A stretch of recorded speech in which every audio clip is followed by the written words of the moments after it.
നമ്മൾ ആക്ച്വലി കുറച്ച് ലേറ്റായിപ്പോയി. കഴിഞ്ഞ ആഴ്ചയിലെ റിലീസുകൾ ഞങ്ങൾ 3 കണ്ടിരിക്കുന്നു. ഞങ്ങൾ എന്ന് പറഞ്ഞാൽ ഞാൻ 2 പടവും പുള്ളി 1 പടവും കണ്ടു. ഞാൻ ഹലോ മമ്മി സൂക്ഷ്മദർശിനിയും കണ്ടു. ഞാൻ ടർക്കിഷ് തക്കം. അപ്പോൾ അതിൻ്റെ ഈ 3 പടങ്ങളുടെ ഒരു ഷോർട്ട് റിവ്യൂ ആണ് നമ്മുടെ ഈ വീഡിയോയിൽ. ഹലോ മമ്മിയെ പറ്റി പറയാം. ഹലോ മമ്മി ഒരു ഫൺ പടമാണ്. എനിക്ക് ആക്ച്വലി ഫസ്റ്റ് ഹാഫ് ഭയങ്കരമായിട്ട് വർക്കായി. നല്ല പോലെ ചിരിച്ചു. തിയേറ്ററിൽ നല്ല രീതിയിൽ അത് വർക്കായിട്ടുണ്ട് ആ ഹ്യൂമറൊക്കെ. സെക്കൻഡ് ഹാഫിലേക്ക് വരുമ്പോൾ ഈ ഹ്യൂമറിൻ്റെ കുറച്ച് കുറവും അതുപോലെ ക്ലൈമാക്സിൽ എത്തുമ്പോഴത്തേക്ക് ഉണ്ടാകുന്ന ആ ഫാൻറ്റസി പോർഷൻ അത്ര കണ്ടങ്ങോട്ട് വർക്കാവാത്ത പോലെ ഫാൻറ്റസി ഫസ്റ്റ് ഹാഫിൽ മീൻസ് പടം ടോട്ടലി ആ ഒരു ഫാൻറ്റസി എലമെൻ്റ് ഉണ്ടെങ്കിലും ഈ ക്ലൈമാക്സ് എത്തുമ്പോൾ കുറച്ച് കൂടുതൽ ഫാൻറ്റസി ആവും. അപ്പോൾ ആ ട്രാക്ക് എനിക്ക് പേഴ്സണലി അങ്ങോട്ട് വർക്കായില്ല. പക്ഷെ അതിന് കുറച്ച് എഫേർട്ട് ഇട്ടുണ്ട്. അത് കുറച്ച് നന്നായിട്ട് ചെയ്തിട്ടുണ്ട്. വിഷ്വലിയൊക്കെ കുറച്ച് രസം ഉണ്ടായിരുന്നെങ്കിലും അത് കഥയിൽ അത് വരുന്നത് വളരെ ലേറ്റായിട്ടാണ് ആ ഏരിയ വരുന്നത്. അപ്പോൾ അതുകൊണ്ട് തന്നെ നമ്മൾ അത്രയും നേരം കണ്ടുകൊണ്ടിരുന്ന ആ ഒരു ഹ്യൂമർ പടത്തിൽ നിന്ന് ഈ ഒരു സോണിലേക്ക് എത്തിയപ്പോൾ പെട്ടെന്നൊരു ചെറിയ ഇത് തോന്നി. പക്ഷേ ഫസ്റ്റ് ഹാഫ് ഞാൻ ഭയങ്കരമായിട്ട് എൻജോയ് ചെയ്തു. കുറേ നല്ല സീനുകളുണ്ടായിരുന്നു ചിരിക്കാനുള്ള. മ്യൂസിക് വളരെ നന്നായിട്ടുണ്ടായിരുന്നു. അതിൽ എസ്പെഷ്യലി നിഴലായി എന്ന് പറഞ്ഞ പഴയ പാട്ടിൻ്റെ ഒരു റീമിക്സ് പോർഷൻ ഉണ്ടായിരുന്നു. അത് പ്ലേസ് ചെയ്തിരിക്കുന്ന പോർഷൻ ഭയങ്കര രസമായിരുന്നു. ട്രെയിലറിലുണ്ടായിരുന്നത് ആ മ്യൂസിക് ഉപയോഗിച്ചിട്ടുണ്ടായിരുന്നു. ഈ പടത്തിൽ അതൊരു ഫസ്റ്റ് ഹാഫിലൊരു പോർഷൻ ഉപയോഗിച്ചിട്ടുണ്ട്. അത് ഭയങ്കര രസമായിട്ട് വർക്കായിട്ടുണ്ട്. പിന്നെ എടുത്തു പറയേണ്ടത് പെർഫോമൻസ്. ഷറഫുദ്ദീൻ ശരിക്കും ഭയങ്കര രസമായിട്ട് പെർഫോം ചെയ്തിട്ടുണ്ട്. പുള്ളിയാണ് ഫുൾ പടത്തിനെ കൊണ്ടുപോകുന്നത്. പിന്നെ ബാക്കിയുള്ള ആൾക്കാരെല്ലാവരും തന്നെ അവരുടെ പാട്ട് ഭംഗിയായിട്ട് ചെയ്തിട്ടുണ്ട്. ഇപ്പം ഐഷു ആണെങ്കിലും ജഗദീശൻ, അതുപോലെ ജോണി ആൻ്റണി, പിന്നെ ജോമോൻ ചൗധരി ഈ പറഞ്ഞ പോലെ പുള്ളിയുടേതായിട്ടുള്ള പരിപാടികളുമായിട്ട് വന്ന് ചിരിപ്പിച്ചിട്ട് പുള്ളി ആ വഴിക്ക് പോകുന്നു. അങ്ങനെ എല്ലാവരും കൂട്ടുകാരനായിട്ട്. അപ്പോൾ അത് കുറച്ച് സ്റ്റാർട്ടിങ്ങിലായിരുന്നു. പുള്ളി സെക്കൻഡ് ഹാഫിലേക്ക് വരുമ്പോൾ പുള്ളിയുടെ സ്ക്രീൻ സ്പേസ് തീരെയില്ല. അപ്പോൾ ഫസ്റ്റ് ഹാഫിലായിരുന്നു ഇവരെല്ലാവരും. സെക്കൻഡ് ഹാഫിൽ കംപ്ലീറ്റ്ലി പടത്തിൻ്റെ ആ ഒരു കുറച്ച് ഇമോഷൻ സൈഡൊക്കെ വരുന്നത് സെക്കൻഡ് ഹാഫിലാണ്.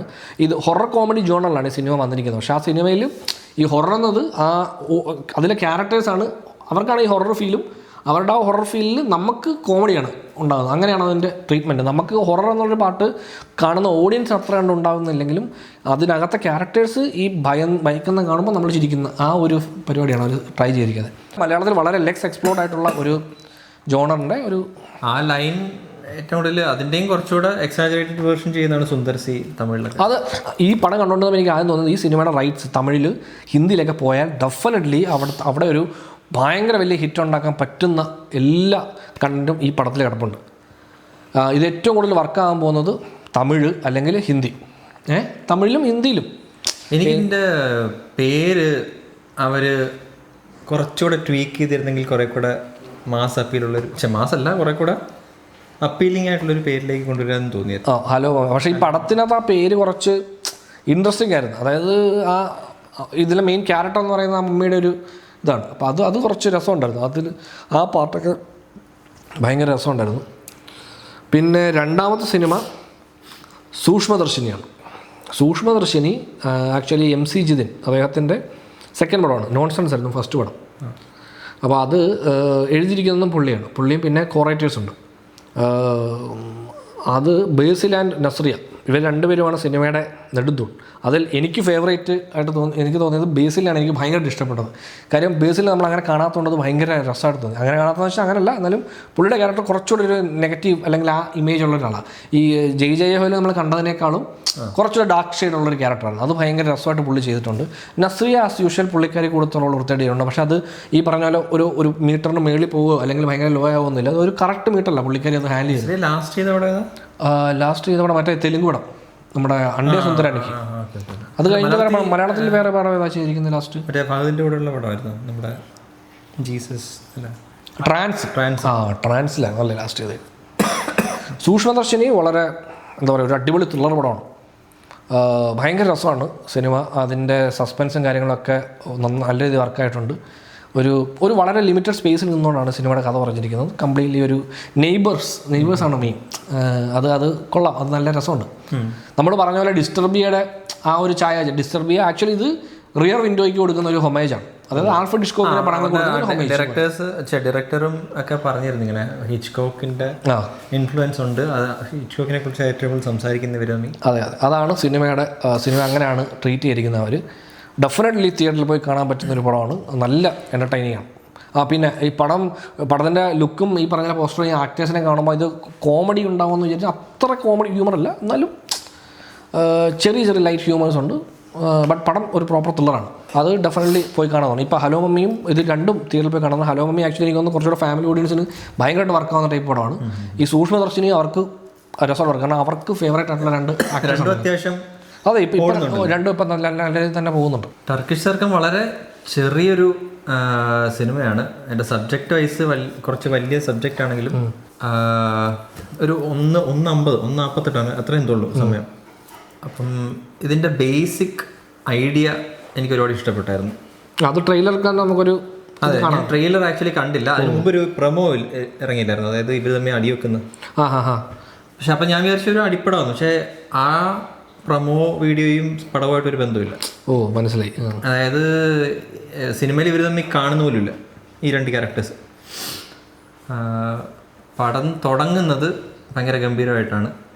ആ ബേസിക് ഐഡിയ പറയുന്നവരെ കുറച്ച് രസമുണ്ടായിരുന്നു. ബട്ട് അത് കഴിഞ്ഞിട്ട് ഇവരിത് നോൺ ലീനിയർ ആയിട്ട് പറയാൻ നോക്കും.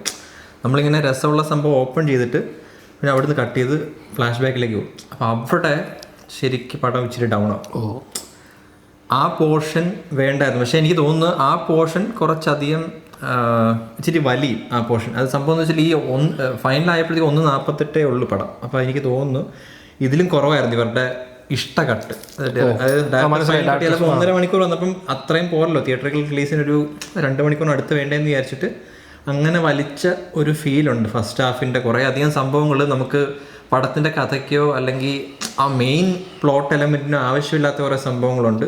പിന്നെ ഈ തർക്കമുണ്ട്, ഈ മെയിൻ സംഭവത്തെ ബേസ് ചെയ്തൊരു തർക്കമുണ്ട്. ഈ തർക്കം കുറച്ച് റെപ്പറ്റേറ്റീവാണ്.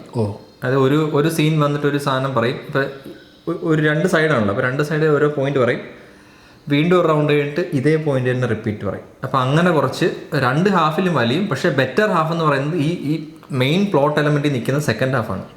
അപ്പോൾ അത് കുറച്ച് ബെറ്ററായിട്ട് ഹാൻഡിൽ ചെയ്തിട്ടുണ്ട്. കുറച്ചധികം നല്ല കാര്യങ്ങൾ പറഞ്ഞിട്ടുണ്ട്. ഇത് നമ്മൾ പടം എന്താണ് ഉദ്ദേശിക്കുന്നതെന്ന് നമുക്ക് മനസ്സിലാവും. അതിന് യൂസ് ചെയ്തേക്കുന്നത് ആണ് ഈ മെയിൻ പ്ലോട്ട് എലമെൻറ്റ്. അതായത് മെയിൻ ക്യാരക്ടർ പടം തുടങ്ങി തന്നെ മരിച്ച് അയാളെ കുഴിച്ചിടുക. പക്ഷേ കുഴിയിൽ നിന്ന് ഇയാളുടെ ശബ്ദം കേൾക്കും. ഇയാൾ മരിച്ചിട്ടില്ല. അപ്പോൾ ഇയാൾ എഴുന്നേൽക്കുമ്പം ഇയാൾ പറഞ്ഞ് കേട്ടിട്ടുള്ളതിൽ വെച്ച് നരകമാണ് ഈ കുഴിക്കകത്ത്. നരകമല്ല, ഞാൻ നരകത്തിലോട്ടും പോയിട്ടില്ല, മനസ്സിലായി. അങ്ങനെ അയാൾ വിചാരിക്കുകയാണ്. അപ്പം ഞാൻ ഇവിടെ തന്നെ ഇനിയുള്ള കാലം ഇങ്ങനെ ഉണർന്ന് സ്റ്റക്കായി പോയി എന്ന് അയാൾ വിചാരിക്കുന്നു. ശബ്ദം കേട്ട് പുറത്തുള്ള കുറച്ച് മതപരമായിട്ട് ഉള്ള ആളുകളും വിചാരിക്കുന്നത് ഇയാളെ നരകത്തിലിട്ട് ദേവിക്കുന്നതിൻ്റെ ശബ്ദമാണ്. അതപ്പോൾ അങ്ങനെ കേൾക്കും. അപ്പം ഈ എലമെന്റ് വെച്ച് ഈ ഡിലേ ആണ്. അപ്പം പടം എന്ന് പറയുന്നത് ഈ കുഴിച്ചിടുമ്പോൾ സ്റ്റാർട്ട് ചെയ്യുന്നു, പിന്നെ പുറത്തിറങ്ങുമ്പോൾ എൻഡ് ചെയ്യുന്നു. അതാണ് പടം. അപ്പോൾ ഇതിൻ്റെ ഇടയ്ക്ക് ഈ 2 പേരുടെയും ധാരണകളിൽ ഉള്ള ചർച്ചകളാണ് ഈ ടർക്കിഷ് തർക്കം എന്ന് പറയുന്നത്. ബട്ട് അത് നമ്മൾ ഈ മെയിൻ ക്യാരക്ടറിനെ ഇഷ്ടപ്പെടുത്താൻ വേണ്ടിയിട്ട് അയാൾക്കൊരു ബാക്ക് സ്റ്റോറിയും ഇമോഷണൽ കണക്ഷൻ്റെ അത് കുറച്ചധികം വലിയ. അപ്പോൾ ആ സീൻസ് നമ്മൾ ഇതൊരു ഗംഭീര ഷോർട്ട് ഫിലിം ആക്കായിരുന്നു എന്നാണ് എൻ്റെ അഭിപ്രായം. അതിനുള്ള കണ്ടന്റ് ഉണ്ട്, അതിനുള്ള സബ്ജക്റ്റ് ഉണ്ട്. ഈ പറയുന്ന ഇൻ്റർനാഷണൽ അവാർഡ് പ്രദർശനത്തിനൊക്കെ പോയി വരാനും മാത്രമുള്ള സബ്ജക്റ്റും അതിൻ്റെ ട്രീറ്റ്മെൻറ്റും അവർ പറയാൻ ഉദ്ദേശിക്കുന്ന കാര്യങ്ങളും അത്രയും ഡെപ്ത് ഉണ്ട്. ബട്ട് പടമാക്കിയപ്പോൾ നമ്മളൊരു കൊമേഴ്ഷ്യൽ ലൈൻ പിടിക്കാൻ വേണ്ടി കുറച്ച് എലമെൻസിനെ മിക്സ് ചെയ്തപ്പം പറ്റിയൊരു ചെറിയ ഒരു മിക്സ് ഓഫ് എങ്ങനെയാണോ ഇപ്പോൾ അവർ ചെയ്തേക്കുന്നത് അത് കംപ്ലീറ്റ്ലി വർക്കാവുന്നില്ല. ബട്ട് എന്തായാലും പടത്തിന് എവിടെന്നെങ്കിലുമൊക്കെ കുറച്ച് പോസിറ്റീവ്സ്, അതിൻ്റെ സബ്ജക്റ്റിൻ്റെ ബേസിൽ കുറച്ച് പോസിറ്റീവ്സ് ഉറപ്പായിട്ടും ഉണ്ടാവും, ഒരു ഓഡിയൻസും ഉണ്ടാവും. ടർക്കിഷ് സർക്കസിൻ്റെ ഡബ്ബിങ് കുറച്ച് ഇഷ്യൂസ് ഉണ്ട്, ഡബ്ബിങ് ആൻഡ് മിക്സ്. അതായത് ഇവർ ഓരോ അനക്കത്തിനും ശബ്ദം ഇട്ടിട്ടുണ്ട്. സാധാരണ നമ്മൾ മിക്സ് ചെയ്യുമ്പോൾ അത് കുറയ്ക്കുമല്ലോ, അത് ചെയ്തതായിട്ട് ഫീൽ ചെയ്തില്ല. അത് മിക്സിൽ അത് നമ്മൾ ആരനങ്ങിയാലും ഈ ഫ്രെയിമിൻ്റെ ഇങ്ങേറ്റത്ത് നിന്ന് അനങ്ങിയാലും അയാളുടെ ശബ്ദമുണ്ട്, അങ്ങേറ്റത്ത് നിൽക്കുന്ന ആളുടെ ശബ്ദമുണ്ട്. അപ്പോൾ ഇതെല്ലാം ഇങ്ങനെ വരുമ്പോൾ നമ്മൾ ആ ഒരു മിക്സിൻ്റെ ഒരു ഫൈനൽ ഇത് പോളിഷ് കുറവ് തോന്നിച്ചാൽ. ബാക്കി സിനിമാറ്റോഗ്രാഫി, മ്യൂസിക് ചെയ്തത് കുറച്ച് രസമുള്ളൊരു മ്യൂസിക്കാണ് ഏറ്റവും ശ്രദ്ധേയമായൊരു എലമെൻറ്റ്. നല്ല കുറച്ച് സോങ്സ് ഇപ്പോൾ യൂട്യൂബിൽ തപ്പിയാൽ തർക്കത്തിൽ കുറച്ച് നല്ല പാട്ടുകളുണ്ട്. ഇത് മോശം പടമല്ല, ബട്ട് അത് നമ്മൾ ഹാൻഡിൽ ചെയ്തപ്പോൾ വന്ന കുറച്ച് പോരായ്മകളെ കുറച്ച് ലിഫ്റ്റ് ചെയ്യാൻ മ്യൂസിക്കിൽ സഹായിച്ചിട്ടുണ്ട്. എന്തായാലും ഒരു ട്രൈ ചെയ്യാൻ പറ്റിയൊരു പടം, കണ്ട് നോക്കാൻ.